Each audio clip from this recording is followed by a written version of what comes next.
أعوذ بالله من الشيطان الرجيم بسم الله الرحمن الرحيم داتک راتک پختونولی را سر نرم لرا داتک راتک پختونولی را سر نرم لرا او بد یحیی او ډوډۍ دی مولا ګرم لرا زما ګران مشر ګران استادانو او زما د ژوند خوږو ملګرو مشرانو کشرانو ټولو ته په جمع باندې السلام علیکم ورحمت الله وبرکاته.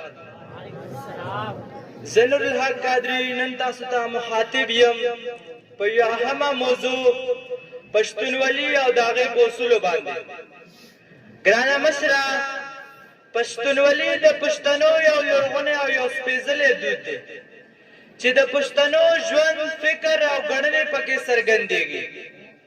دا یو داسې قانون دی چې د پښتنو په ټولنه کې د ژوند لارې چارې د ننګ غیرت عزت حفاظت او د انساني ارزښتونو درناوی ټاکي.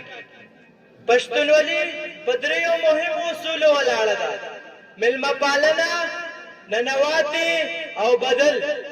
دا اصول د پښتنو د ژوند هغه اساس دی چې دوی ته د نړۍ په ټولو انسانانو کې یو ځانګړی او یو غوره مقام ورکوي.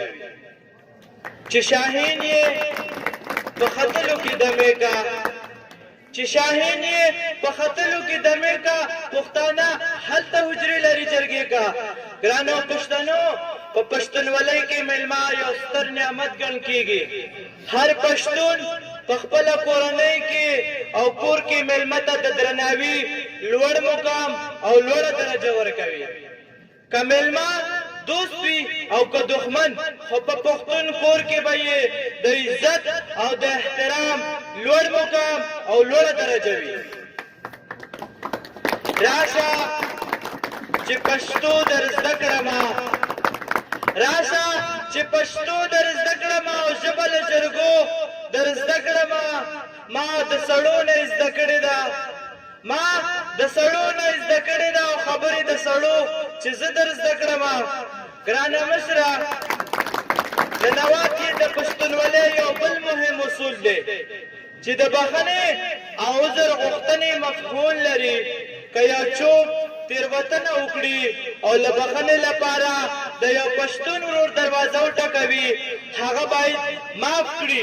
دا عمل د پښتون د زړه لویي طاقت او کرامت څرګندوي. بدل به اخلم د موقع په انتظار یم درته، بدل به اخلم د موقع په انتظار یم درته، او ستا هر یو ظلم مې د زړه په وینو پوخ لیکلی.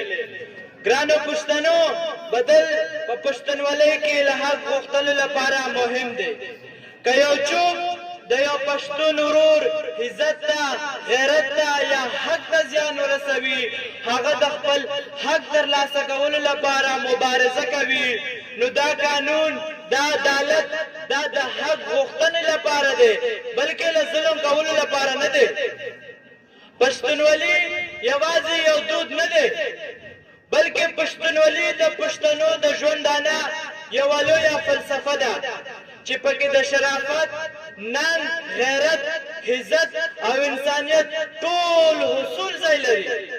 موږ پښتانه په خپل ژوند کې تل هڅه کوو چې د پښتونولۍ حصول پیل کړو، چې د پښتونولۍ حصول پیل کړو. ولې چې پښتونولي د پښتنو د ژوندانه یوه مهمه برخه ده، ولې چې پښتونولي د پښتنو د کلتور، د پښتنو د روایاتو او د پښتنو د قومي پیژندنې یوه مهمه برخه ده. موږ پښتانه د خپل ملک، د خپل وطن او د خپلې ژبې درانه خادمان یو. موږ باید د دې ډېر خیال وساتو.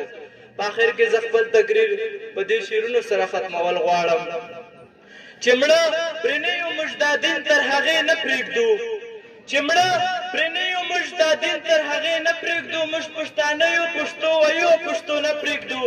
او د دې دین او د پښتو په سر سودا به نه کوي څوک، د دې دین او د پښتو په سر سودا به نه کوي څوک. دې کې کسر لاړ شي، کمال لاړ شي، پروا نه کوي. والسلام.